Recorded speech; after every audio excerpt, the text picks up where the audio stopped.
Chapter 2. Blood and ash and darkness, for hours on end. Raif was nothing more than a scimitar that slashed through the endless night, a hoarse voice that directed the jinn around him. The Eye of Iblis was a corner of the universe the gods had forgotten about, a black hole, impossible to escape. Here was nowhere, a void so vast, so incomprehensible, that it was as if he'd been flung into deep space. By his calculations, they'd been traveling across it for over a month, using his sister's Wakif to guide them toward Arjinna. They'd fought the whole way through, but today's battle with the ghouls was the worst by far. Not only were there more of the monsters than usual, the army was on its last reserves of Qian. The Eye had nothing for them to replenish their energy with.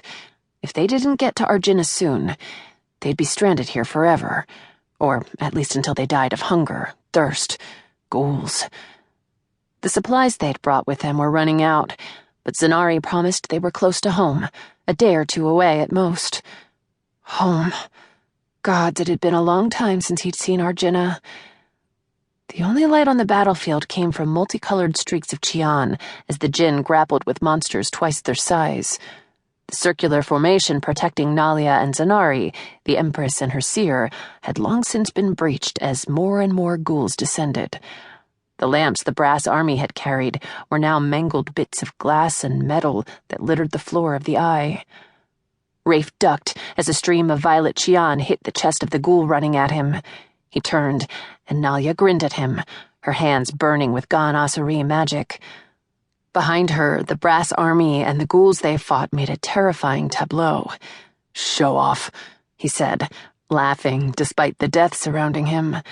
The terror, the blood on his hands, the Qian pumping through him. This was where Raif belonged, in the fight, a whisper away from death.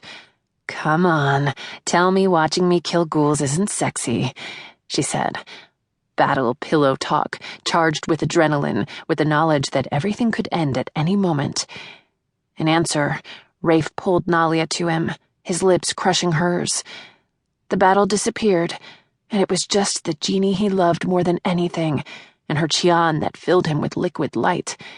After far too little time, he stepped away, though gods knew that was the last thing he wanted to do. There was a shout behind them, and he pulled Nalia to the ground as Taslim barreled past, golden lasers shooting from his fingertips. The commander of Nalia's army was a remarkably well-trained warrior for a jinni who'd just been rescued from a bottle he'd been trapped inside for thousands of years. Nalia's army. How quickly Raif had gone from anti-royalist to Bray to nearly bending the knee. "Keep killing these ghouls, and there's more where that came from," he murmured against Nalia's lips. Her eyes gleamed, wicked and lovely. "Promise?" "I always keep my promises." She stood, eyeing the battlefield around them, the sight of her causing something fierce and primal and terrifying to rise up in his chest. He grabbed her hand. "Hey." Nalia glanced back at him, eyebrows raised, but before he could say anything, there was a roar, and Nalia whirled around, launching herself at a ghoul that towered over them, the monster outlined by the Qian of the fighting around them.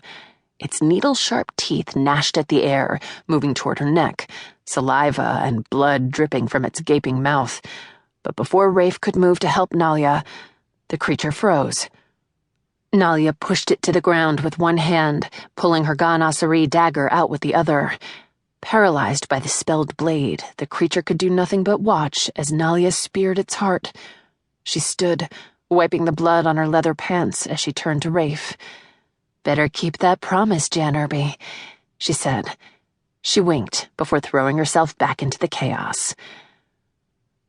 Raif would remember this moment every night for months and months to come. That wink, the way it made him feel like a boy in his first blush of manhood. Nalia, his Nalia, who disappeared into the Eye without a trace, taking his heart and every bit of hope inside him with her.